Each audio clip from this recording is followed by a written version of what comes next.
What's up everyone, welcome back to Explorer Life. Now, before we get on with today's video, I just want to talk to you about two things. The first thing is that I'm sorry I haven't done a video in a while.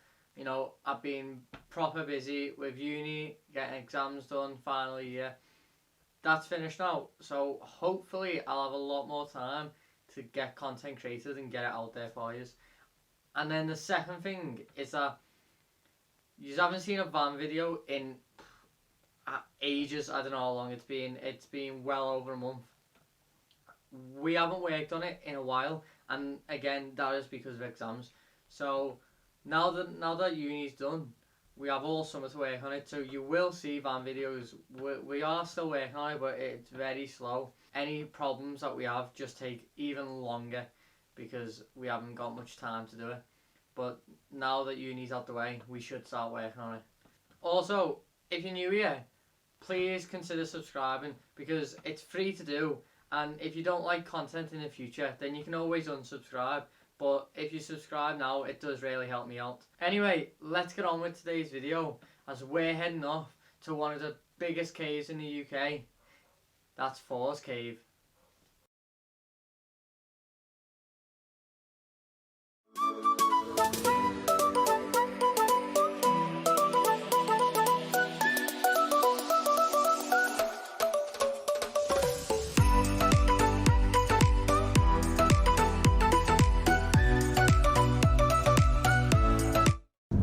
So we're just in the car, we're on our way to the Peak District to go to Thors Cave, and Jack's driving today because he wanted to. He needs to charge his car battery, so a long drive will help that. We're on our way. We've got Divok with us, which is my dog. He didn't want to bring his dog because he thought it was too far a walk. He wasn't allowed to bring his own dog, but I mean, yeah, it is what it is. So we got Divok. He's not been on a hike before, so this should be fun.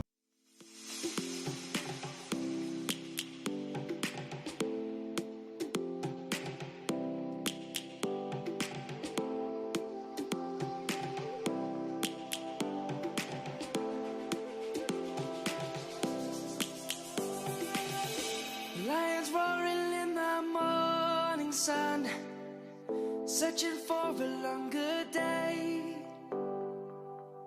People feeling like the light has just come. We must never stop the way. We've just pulled over on the side of the road. Look at this view. I mean, the sun's gonna blare out the video a bit because it's so bright, but like absolutely ridiculous view. And also horses pulled over to just obviously see the view and look at the horses too. That's not what noise they make, but we've just arrived at Wetton Village car park, which is a small little village not far from Thors Cave. I don't know how long the walk is exactly, but it doesn't look too far on the maps, and the car park's free. So, well, it was free, wasn't it? It was free. Yeah, so the car park's free. So there's not many spaces in the car park though, so it's first come first served, but it's not that busy to be honest today. It's quite late. It's like, what time is it, like 4 o'clock or something, so we have came quite late, so it's a bit dead. We're on the walking path now that leads to Thors Cave. Don't know how long it is. Read on Google that it's like a 3-hour long hike, like there and back, so like probably about an hour and a half there, but from Google Maps it doesn't look like it's that far, to be honest. It looks like it's probably like an hour at most, but we'll find out, I suppose. It's quite a nice walk so far. Like, you can just see hills everywhere, little townhouses and stuff and farmhouses. Birds chirping and I hear my name, grasping into life. Life is happy but it's so insane. We must merely make a start. Savannah, I'm coming home. Savannah, we'll never be alone. Savannah. Right, so we're walking towards the cave now, and we didn't actually realise that there's a bit of a climb right in front of us. It's not that big, but it is a little bit of a climb, and I've got quite a sore knee. I thought this was just like a nice little walk. Yeah, I have. Yeah. So we're gonna actually have to go up that steep hill, and I don't know how Divok's gonna feel going up because he's never hiked before, but I imagine he'll be fine because he's just like excited about everything all the time. So he's full of energy. So we'll see what happens. And once we get to the top, I'll probably get a drone shot because it looks like a boss place to get a drone video from. We've worked out that this mountain is actually the top of Thors Cave, and Thors Cave's actually all the way down there. So we're gonna have to find a way to get down there so we can actually see Thors Cave, because where we are right now is the top of it. So before we go down, there's a few little caves up at the top that we just came to have a look at, which are quite cool.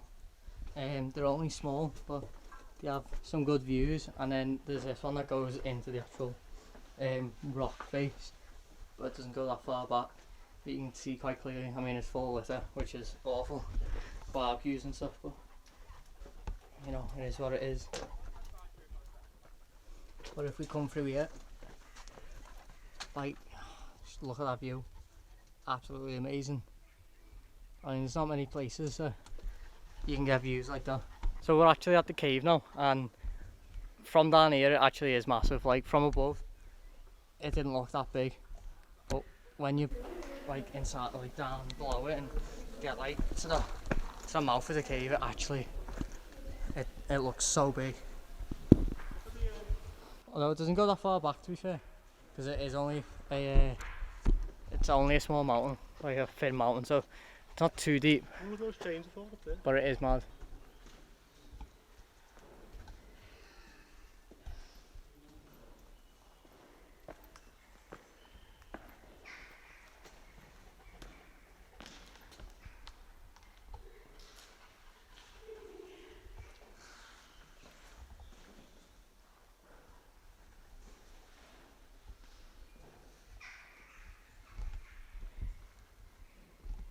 So we brought the dog in the cave, we brought Divok in the cave, and it was probably a bad idea because he was slipping and sliding up the rocks as he was trying to climb, and he's also climbing up every rock that he sees, and just getting stuck and making it difficult for us to walk, which is quite funny. But look at that view.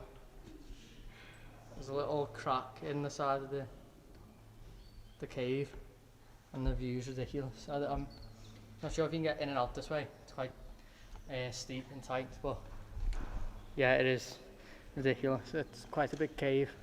I'm not sure if there's an echo, but Divok's loving it. He's just climbing everywhere and also sliding because he's got no grip at all. Savannah, let's all take a ride. Savannah.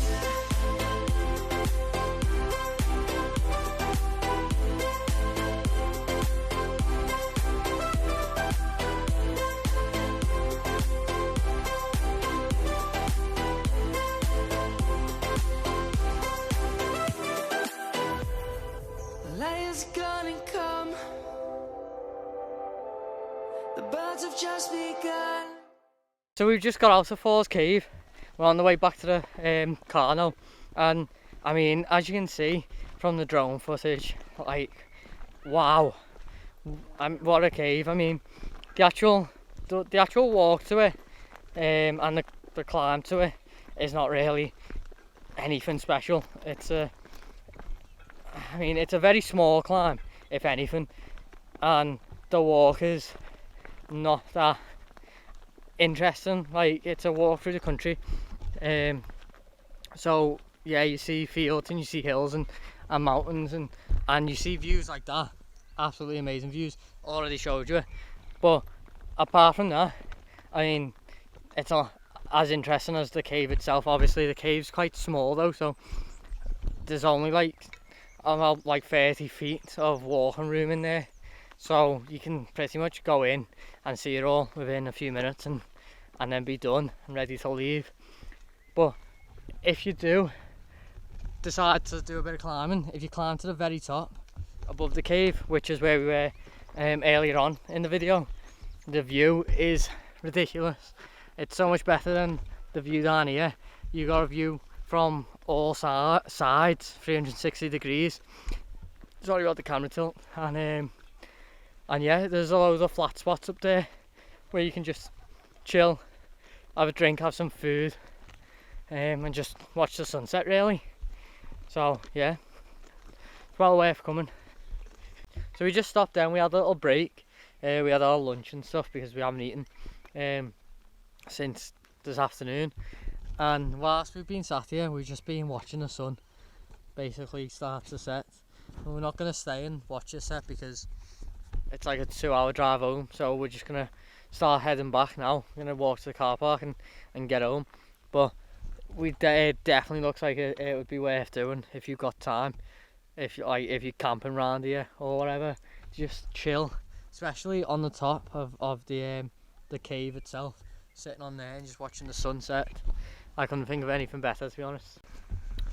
So we're just getting back to the car park now. I mean, oh, look at that sunset in the background there. Absolutely perfect. Anyway, so we're getting back to the car park, and the car park is literally a tiny car park in this small little village. And one of the things I always wonder is what's it like to live in a small village like this. Like, I'm from Liverpool, so I live in like the urban part of Liverpool, like not within the city centre but just on the outskirts, about 5-10 minutes away. And obviously everything's dead close. If you want to go to like an Asda or a Tesco, literally 5-10 minutes away, you get both of them. And then there's like game shops, sports shops. We have like Liverpool stadium, Everton stadium. So I mean, there's things everywhere, like everything's quite close. But I do always wonder what it must be like to live in small little like communities like this, like where you have to drive maybe half an hour or an hour to get to your local supermarket and other things. So yeah, it has fascinated me. I probably wouldn't like to live somewhere like this. I mean, I'd love the views every morning, but I like having things close by where it's easy to access. But you know, I mean, if any of you live in small towns or villages like this, comment below what it's like to give me some sort of idea of what life's like, because I have no idea. Anyway, that's it for today's video. We're about to head home now, so remember guys, keep exploring. Always take a stand for the people, for the land. Let's go back to